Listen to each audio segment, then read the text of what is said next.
许多人虽深谙佛法道理，但在实际生活中却难以将这些道理付诸实践。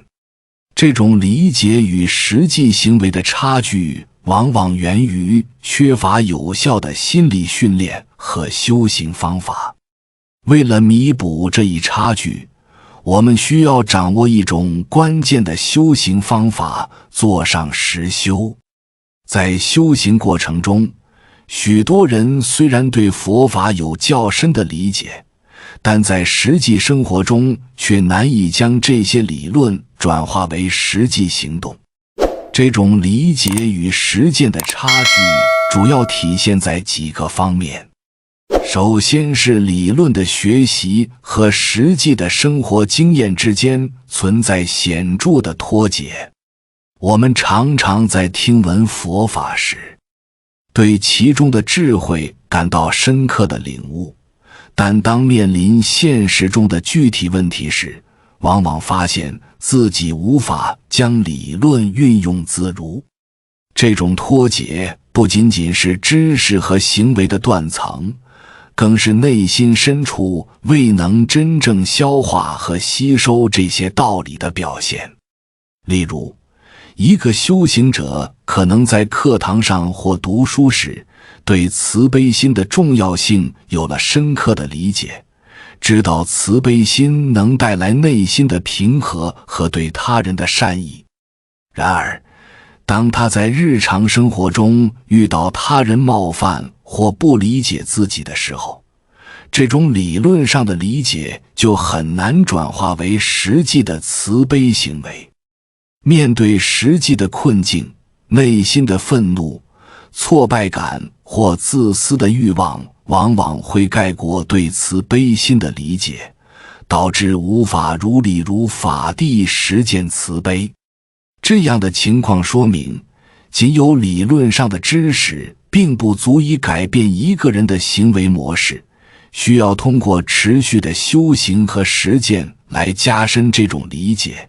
才能真正将其融入生活中。其次，实践中的困难常常来源于习气和内在的惯性。即使一个人了解了佛法的教义，但他内心深处的习气、情绪反应和行为模式可能已经根深蒂固。这些习气的根源往往是长期以来形成的习惯和思维方式，他们在面对现实问题时很容易激发出来，使得理论上的理解显得苍白无力。例如，一个习惯于急躁和发火的人，即使知道发火对自己和他人都没有好处，但在遇到压力和挫折时，急躁的反应仍然会不自觉地浮现。这种内在的惯性并不会因为理论上的认识而自动改变，需要通过实际的修行和心理训练来逐步调整和转变。再者，理论与实践之间的差距还可能与缺乏有效的实践方法有关。虽然我们知道佛法的道理，但如果没有系统的修行方法和步骤，就很难将这些道理真正落实到生活中。很多人可能在听闻佛法时对其深感认同，但没有具体的行动计划和实践策略，使得这些认知停留在理论层面。例如，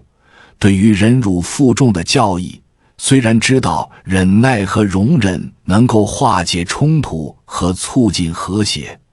但如果没有实际的练习和自我调试的方法，就很难在现实中做到真正的忍耐。这种情况下，实践和理论的脱节便显得尤为明显。此外，理解与实践的差距还可能与个人内心的矛盾和冲突有关。在修行的过程中，个人可能会遇到内心深处的矛盾和冲突，这些矛盾和冲突往往源于自我认知的分裂和对不同道理的不同理解。即使在理论上已经认识到某些道理的重要性，但内心的深层次问题和情感冲突可能会阻碍这些道理的实践。例如，个人可能在理论上理解了放下自我的重要性，但内心深处对自我认同和自我利益的执着却让这种放下变得异常困难。这种内心的冲突和矛盾需要通过深入的自我观察和内心的调试来解决，才能真正将理论的理解转化为实践中的行为。理解与实践的差距是一个复杂的过程，涉及理论知识的掌握、习气的根除、实践方法的运用以及内心矛盾的解决。仅有理论上的知识是不够的，需要通过系统的修行和实践，逐步将这些理论落实到实际的行为中。正如前文所述，要弥补这种差距，我们需要通过坐上实修等方法，将理论道理转化为实际的生活方式，从而实现真正的内心转变。在修行过程中，坐上实修作为一种关键的修行方法，旨在通过深思、发愿和持续的心理训练，将理论道理转化为实际行为。这种方法不仅仅是对理论知识的重复学习，更是一种将所学知识内化为自我修养的过程。通过坐上实修，修行者可以在内心深处建立一种新的行为模式和思维方式，从而在日常生活中真实地体现佛法的智慧。坐上实修的核心在于将理论道理通过反复的心理训练转化为实际行为。这不仅仅是对某一佛法教义的理解，更是对这种教义的深刻体会和内在落实。在坐上实修的过程中，修行者需要进行深入的思维，分析自己内心的各种习气和障碍，从而明确需要修正的方面。通过这种方式，理论知识不再只是抽象的概念，而是转化为具体的修行目标和实践步骤。例如，在面对发火的问题时，修行者不仅要知道发火的破坏性，更要通过思维修的方式深入分析自己发火的根源，并制定具体的对治方法。在实际的修行过程中，发愿是坐上实修的一个重要环节。通过发愿，修行者可以明确自己的修行目标，并为自己设定清晰的方向。这种发愿不仅仅是口头上的承诺，更是内心深处对自我改变的坚定决心。发愿的过程包括对自己现有缺陷的真实认识，以及对未来改变的强烈愿望。例如，面对发火的毛病，修行者需要发愿在遇到任何挑战时保持平和，不让愤怒的情绪控制自己。这个愿望的确立是一个从内心深处产生的力量，它推动着修行者在日常生活中不断实践，从而真正实现自我转变。坐上实修还包括对修行目标的持续心理训练。在这个过程中，修行者需要通过反复的思维和观想，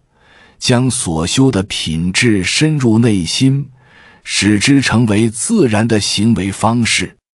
这种心理训练并非一蹴而就，而是一个长期的过程。通过不断的练习，修行者可以逐步克服内心的习气，建立新的行为模式。比如，在对治发火的过程中，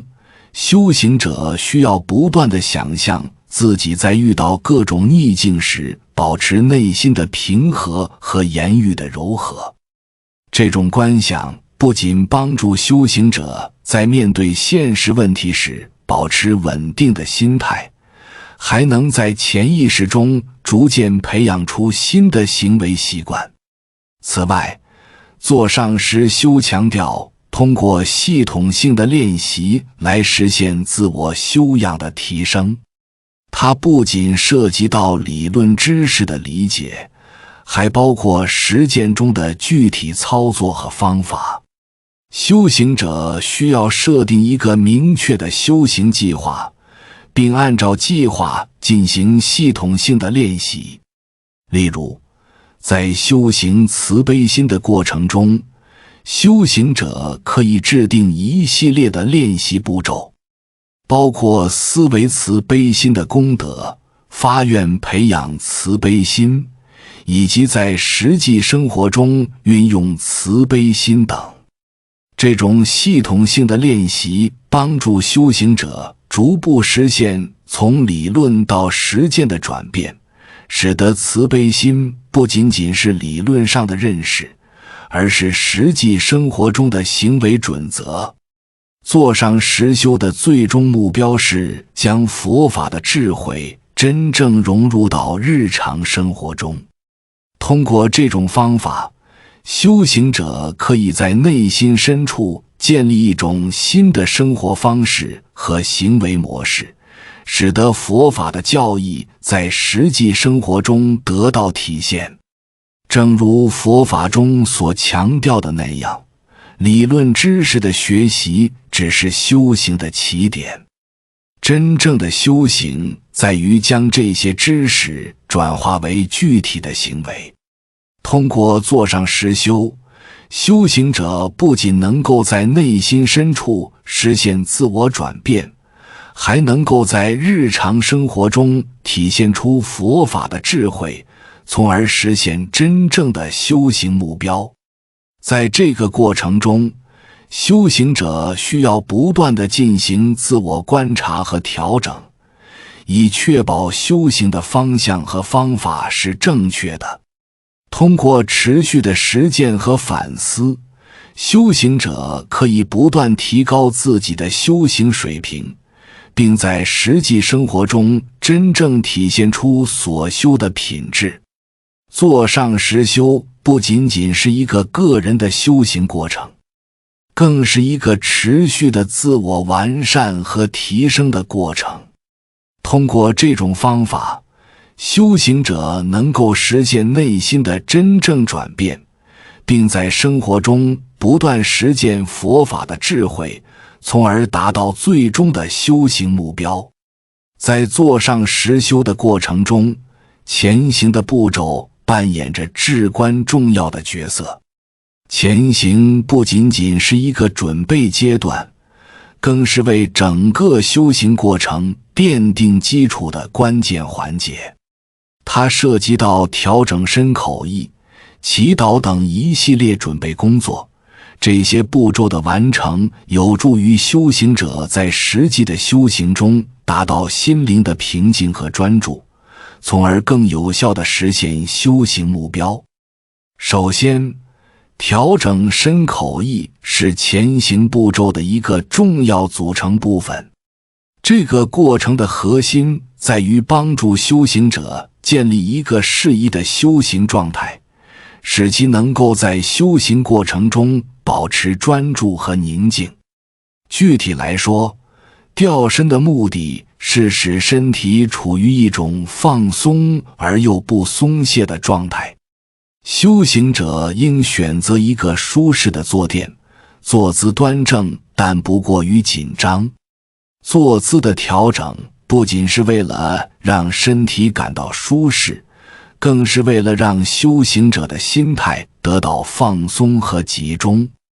在修行过程中，身体的舒适感可以帮助修行者避免因身体的不适而分散注意力，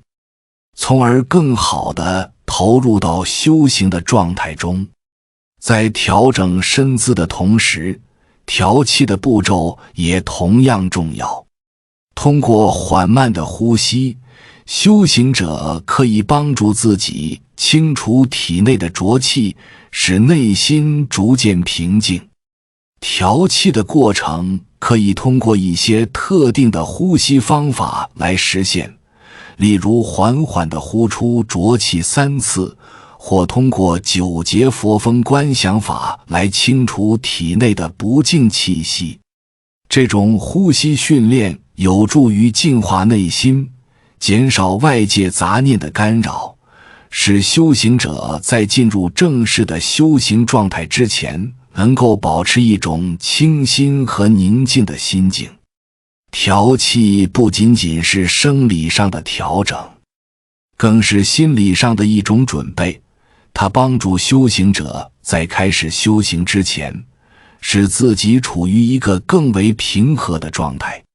调意的过程则涉及到通过念诵皈依词和发菩提心文来调整内心的情绪和态度。皈依词的念诵是为了让修行者将自己的心意专注于佛法的教义，并对修行产生敬畏和恭敬之心。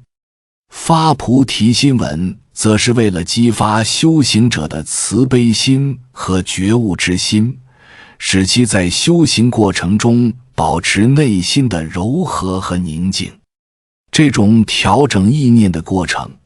不仅帮助修行者在修行过程中保持一种正确的心态，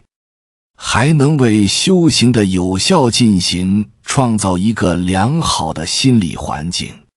通过这些准备工作，修行者的心态得以平和，准备进入深度的修行状态。祈祷是前行步骤中另一个不可或缺的环节。祈祷的过程包括对境的选择、内容的确定以及方式的落实。首先，在祈祷的对境选择上，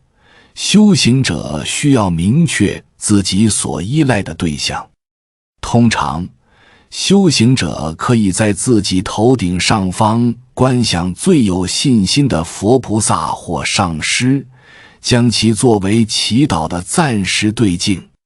这种观想有助于修行者集中注意力，将内心的愿望和请求传达给所依赖的对象。同时，修行者也可以将究竟的对境即体会到的无言空性作为祈祷的对境。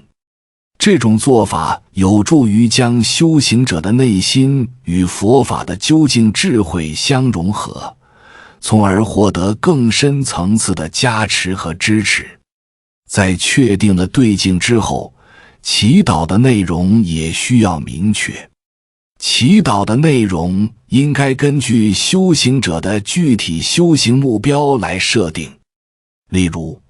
如果修行者希望去除某一特定的缺陷，比如发火的习气，则可以在祈祷中请求佛菩萨或上师加持，使自己在修行过程中能够断除这种毛病，培养出更加柔和的性格。相反，如果修行者希望培养某种美德，比如慈悲心，则可以在祈祷中请求佛菩萨或上师加持，使自己能够迅速具备慈悲心。这种具体的祈祷内容有助于修行者在修行中明确目标，并将所祈求的加持具体化。祈祷的方式则应保持真诚和内心的投入。修行者在祈祷时，需要发自内心地表达自己的愿望，而不仅仅是口头上的形式。祈祷完成后，修行者可以观想顶上的佛菩萨或上师的光芒从头顶融入心间，感受自身获得的加持和功德。这样的观想有助于加深修行者的信念，并帮助其在修行过程中保持心态的稳定和专注。这种真诚的祈祷方式不仅是对修行目标的设定，更是对内心态度的调整，为后续的修行奠定坚实的基础。通过以上步骤，修行者在前行阶段完成了必要的准备工作，为接下来的修行打下了良好的基础。这些准备工作不仅包括对身、口、意的调整，还包括祈祷的过程，确保修行者在开始实际修行之前，能够保持一个清静、专注的状态。这些步骤的完成，有助于修行者在后续的修行过程中更加专注地实现目标，从而有效地将理论道理转化为实际的行为。前行的每一个步骤都为修行者提供了一个稳定的起点，使其能够在整个修行过程中不断进步，实现真正的自我转变。在完成前行步骤后，正行阶段是座上实修中的核心部分。这一阶段的目标是通过深入的思维修和安住修，将所学的佛法理论真正内化为内心的品质和行为模式。这不仅仅是对理论的进一步应用，更是对修行者内心状态的深度锻炼。正行阶段包括先思维修和安住修两个重要部分，每一个步骤都旨在帮助修行者深化对修行目标的理解，并在实际中落实这些理解。首先，思维修是正行阶段的第一步，其核心在于通过深入的思考和分析，帮助修行者对修行目标有一个更为清晰和全面的认识。这一过程要求修行者对自己需要修正的缺陷或要培养的美德进行深刻的反思。例如，如果修行者希望对治发火的习气，思维修的过程就包括对发火的破坏性及其不合理性的分析。这一阶段的目标是通过理性思维，帮助修行者认识到发火行为的负面影响以及其对自身和他人的伤害，从而增强改变这些习气的决心。在进行思维修时，修行者可以采用各种方法来深入思考。例如，可以通过经典文献中的教义，结合自己的实际经验，对发火的坏处进行详细分析。也可以回顾自己过去因发火而导致的困境或后悔的经历。这种自我反思有助于加深对发火行为的理解。同时，修行者还可以思考发火的根源，探索这些根源背后的心理因素，从而找到对治这些根源的方法。通过这种全面而深入的思考，修行者能够更好地理解修行目标的意义，并明确自己在修行中需要关注的具体方面。在完成思维修后，安住修是正行阶段的第二步，其核心在于通过具体的观想和自我练习，帮助修行者将所学的理论和思考内化为实际的心理状态和行为模式。安住修的过程包括想象自己具备所修的品质，以及在遇到各种逆境时能够稳定地保持这种品质。例如，在对治发火习气的过程中，修行者可以想象自己在面对各种挑战和困难时，内心依然保持平和，言语柔和。这种观想不仅帮助修行者在面对现实中的类似情况时保持冷静，还能在潜意识中逐渐培养出新的行为习惯。安住修的过程通常需要修行者进行反复的练习和调整。修行者可以通过定期的坐禅或冥想，专注于对修行目标的观想和自我练习。在这个过程中，修行者可以设定一个明确的时间段，专注于思维和观想的练习。比如，在修行发火的过程中，可以设定每天一定时间进行专注的冥想，想象自己在各种情况下保持平和的状态。如果在练习过程中出现了妄念或分心，修行者可以重新集中注意力，继续进行观想和练习。这种持续的练习有助于修行者在实际生活中更自然地体现所修的品质。此外，安住修还包括对修行目标的持之以恒的努力。修行者需要不断地在实际生活中实践所修的品质，确保这些品质在日常行为中得到体现。例如，在对治发火的过程中，修行者需要在面对冲突或困难时，时刻提醒自己保持冷静，并运用所学的技巧来控制情绪。这种持续的努力不仅帮助修行者在实际中体现所修的品质，还能进一步巩固其内心的修行成果。在安住修的过程中，修行者还需要进行自我观察和调整，这包括对自己在实际生活中的表现进行反思，识别是否有偏离修行目标的情况。修行者可以通过记录自己的行为和情绪反应，定期进行自我评估，以便及时调整修行策略。比如，如果发现自己在某些情况下仍然容易发火，修行者可以针对这些情况进行更加深入的思考，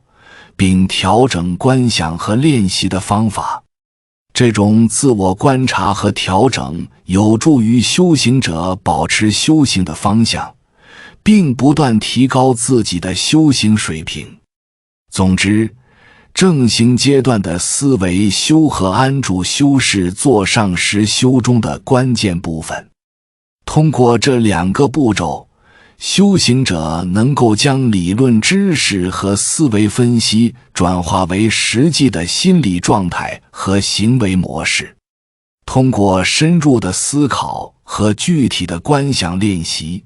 修行者不仅能够加深对修行目标的理解，还能够在实际生活中体现这些目标，从而实现真正的内心转变。这一阶段的每一步都为修行者提供了进一步提升自我的机会，使其能够在不断的实践中实现修行的最终目标。在完成前行和正行步骤后，结行阶段是整个坐上实修过程的最后一步。这一阶段的目的是在修行的结束时进行总结和回想，以确保修行的成果能够得到巩固并广泛地惠及所有众生。结行不仅是对整个修行过程的反思和总结，更是对修行成果的积极转化和善用。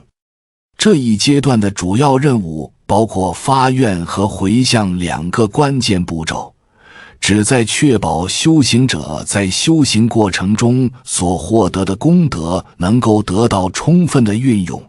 并带来更广泛的利益。首先，发愿是结行阶段的重要组成部分。发愿的过程包括在修行结束前明确表达对未来实践的决心和承诺。修行者在这一阶段需要对自己的修行成果进行总结，并设定具体的目标和计划，以确保在日常生活中能够继续落实所学的教义。例如，如果修行者在修行过程中主要针对发火的习气进行修正，那么在发愿时可以明确承诺，在未来遇到任何挑战时都要努力保持冷静，不让愤怒的情绪影响自己的行为。这样的发愿不仅帮助修行者巩固修行成果，还能激励自己在日常生活中不断实践和自我提升。在发愿的过程中，修行者还可以结合对过去修行经验的总结，制定更加具体和切实可行的修行计划。这包括设定修行的时间表、目标和方法。例如，修行者可以为自己设定一个周期性的修行计划，每周或每月进行一次反思和总结，以便及时调整修行策略。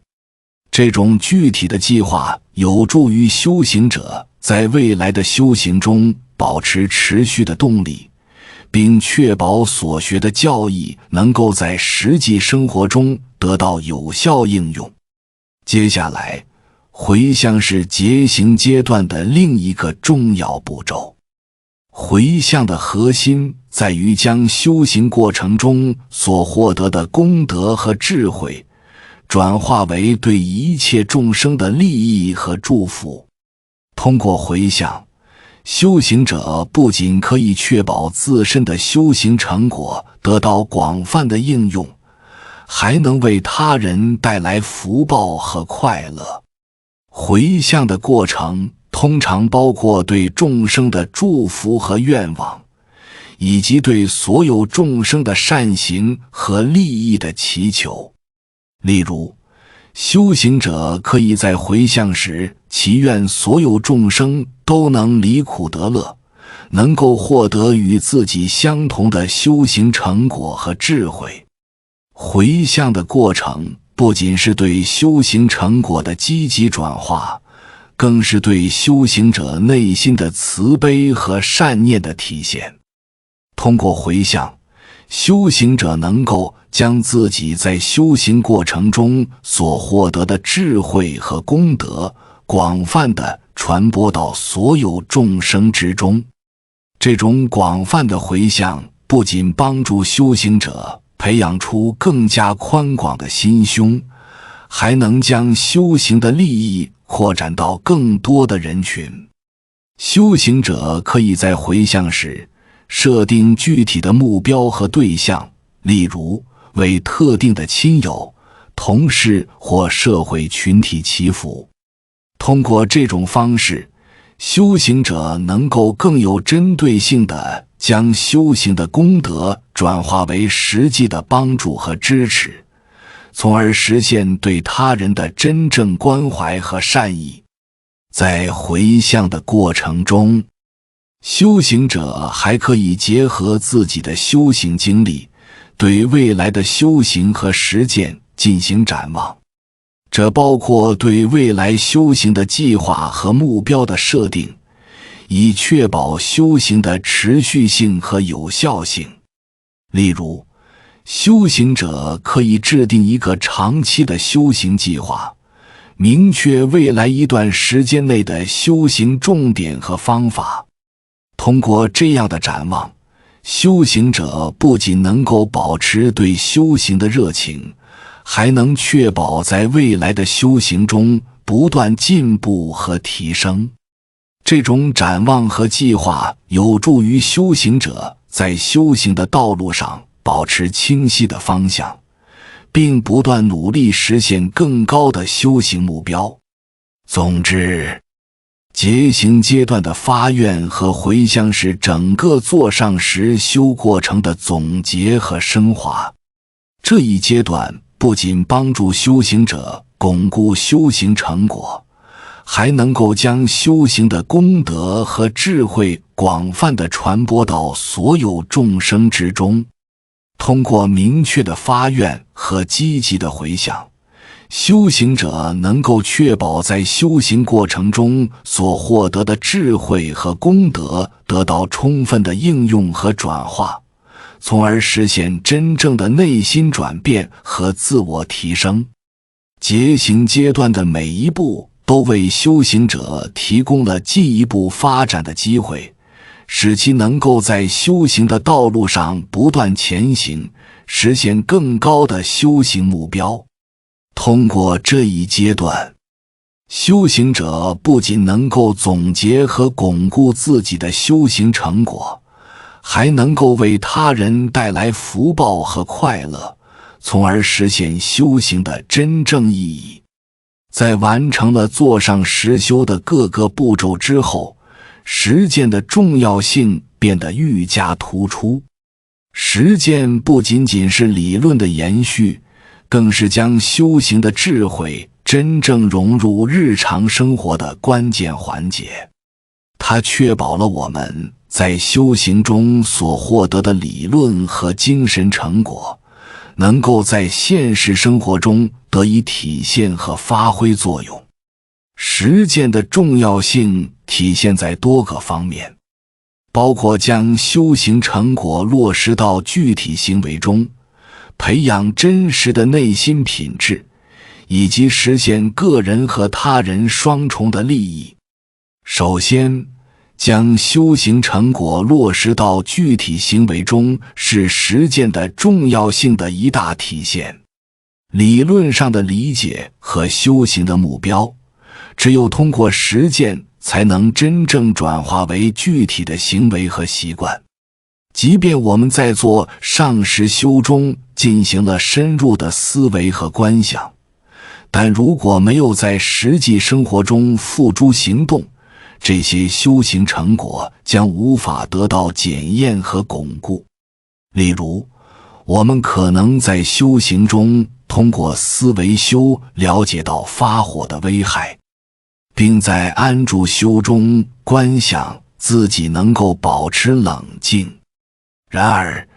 只有在日常生活中面对实际的冲突和挑战时，我们才能真正检验自己的修行效果。如果我们在面对这些实际情况时能够保持冷静，并且用理智的方式处理问题，这才是对修行成果的真实体现。实践不仅验证了我们的修行是否有效，更让修行的智慧在实际生活中得以体现，使得我们的行为更符合佛法的教义。此外，实践能够帮助我们培养真实的内心品质。理论上的学习和座上实修虽然能够提高我们的认知水平，但内心的真正转变却需要在生活中不断的锤炼和验证。修行的最终目标是内心的真实变化，而这种变化需要通过反复的实践来实现。比如，在对治发火的习气过程中，我们在修行时可能已经通过观想和发愿建立了冷静的心态，但只有在实际生活中遇到让我们激动的情境时，我们才能真正考验自己的内心品质是否真正得到了改变。通过不断的实践，我们能够在面对实际挑战时更加自然地运用所学的智慧，从而使我们的内心品质得到真正的提升。这种内心的真实变化不仅提升了我们自身的修养，也使我们在与他人交往时表现出更多的慈悲和智慧。实践还具有实现个人和他人双重利益的重要作用。通过实践，我们不仅能够改善自身的行为和心态，还能够将这种积极的变化扩展到他人身上。修行的最终目的是为了使自己和他人都能获得真正的幸福和解脱。实践中的每一个行为和每一次调整，都会影响到我们周围的环境和他人。当我们在生活中表现出更加慈悲、冷静和智慧时，这种积极的变化不仅对我们自身有益，也能对周围的人产生积极的影响。例如，在面对他人的误解或冲突时，我们能够运用修行中学到的冷静和宽容，帮助化解矛盾，改善人际关系。这种通过个人修行带来的正面影响，会逐渐扩展到他人和社会，最终实现个人和集体的双重利益。在实践中，我们还需要不断的反思和调整。修行的道路是一个不断前进和自我完善的过程。只有通过持续的实践和反思，我们才能不断提高自己的修行水平。每一次实践都可能带来新的挑战和问题，修行者需要在这些过程中不断总结经验，进行调整。通过反思实践中的得失，我们能够识别自己的不足，并在未来的修行中加以改进。例如，如果我们在实践中发现自己在面对某些特定情境时仍然难以保持冷静，可以通过进一步的修行和实践，寻找更有效的对策和方法。不断的反思和调整，不仅有助于我们克服当前的困难，也能使我们在修行的道路上不断进步和成长。总之，实践在做上师修过程中扮演着不可或缺的角色。它不仅将理论和修行成果转化为具体的行为，还能在实际生活中培养出真实的内心品质。通过实践，我们能够实现个人的修行目标，并对他人和社会产生积极的影响。实践的重要性在于，它将修行的智慧真正带入生活的每一个角落，使我们的行为和心态更加符合佛法的教义。通过不断的实践、反思和调整，我们不仅能够提升自我，还能在修行的道路上不断前行，实现真正的内心转变和成长。感谢你看到最后，回复一句三阳开泰，祝愿你阳气永驻，与光明相伴。如果今天的分享对你有所帮助，请按个赞给我响应。还没有订阅频道的，请点击屏幕右侧的订阅按钮与我建立连接，随喜转发，功德无量。